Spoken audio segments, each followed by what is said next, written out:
Hello guys, and welcome back to another quick and easy tutorial where I will show you how to create a smooth speed ramp. I'll also explain how the curve in the graph editor works and what happens when you drag it vertically or horizontally. This will make it much easier for you to create smooth speed ramps in your future edits. Let's get started. Before we continue, if you want these exact shakes, I've linked my AM Film Shake preset pack in the description. Just drag and drop and your edits instantly look more dynamic. Alright, let's get back to it. So here I have an original clip with no stabilization or speed ramp applied. And the first thing we're going to do is trim the beginning and the end of the clip so we only keep the part we need for the edit. Let's say I want the video to start from here, so I'll trim the beginning by holding Alt and pressing the opening bracket key. Next, scroll forward and find the ending you want. To trim the end as well, hold Alt and press the closing bracket key. Now that we have a clean cut, the next step is stabilization. Before you start stabilizing, scroll to the beginning of the layer and apply Mocha AE.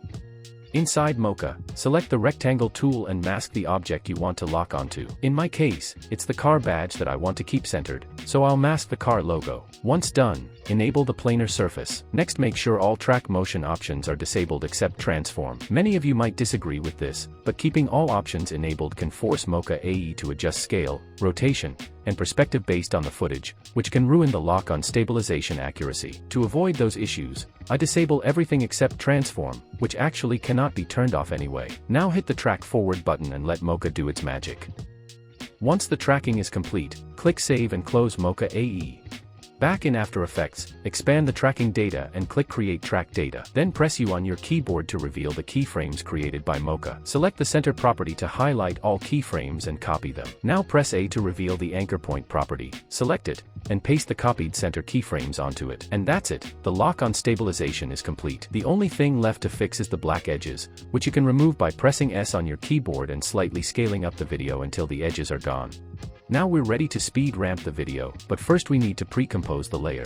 Make sure Move All Attributes and Adjust Composition Duration are selected, then click OK. Now I will move the layer to the beginning of the timeline, and then we'll begin the speed ramp. Let's say I have a music beat drop, and the video should end here. I will right-click on the clip and enable time remapping. To set the end of the video, you can adjust the time remap value here, or simply grab the last keyframe and move it to the point where the beat drop is, which speeds up the entire clip. Then split and delete the remaining part of the video, since we don't need it. Now that we have a clean sped-up video, select both keyframes and press F9 on your keyboard to ease them. Next, open the graph editor, right-click, and choose Edit Value Graph to start smoothing the curve. Now let me explain how the curve works and how it reacts when you adjust it. When we drag the handle vertically like this, we control the speed of the video. The higher the handle, the faster the video will start. The lower the handle, the slower it will begin. Let me preview the video so you can understand it better. You can see how slowly it starts, which is not what we want. Let's pull the handle up to speed up the beginning. Now that's what we need. Now that you understand what the vertical handle adjustment does, there is also a horizontal adjustment, which controls how fast the video starts and transitions into speed. If I pull it completely to the left like this, the video starts too fast and the beginning becomes too harsh. Let me preview it. But if we pull it slightly to the right, we add smoothness to the fast beginning. Now let's adjust the ending as well and check the complete speed ramp. And that's it. I just want the video to end a bit faster, so I'll pull the handle down vertically to speed it up.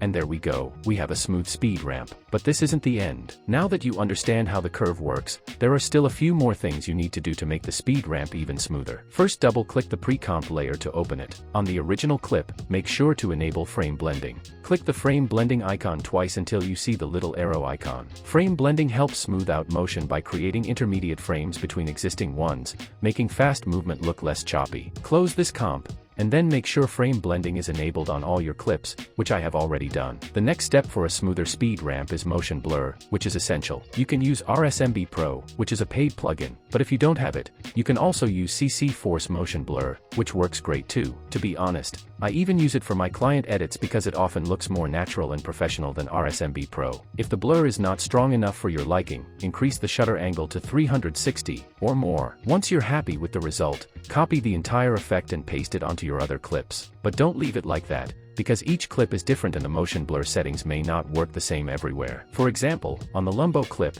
the motion blur is too strong, so I'll lower the shutter angle back to 180.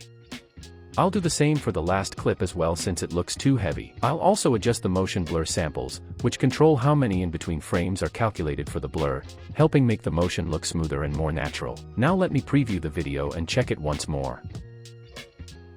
It looks incredibly smooth, but it's missing the shakes, which are optional. I'll apply some shakes from the AM Film Shakes pack. You can get AM Film Shakes from the link in the description below. Let's preview the final result, and we're done.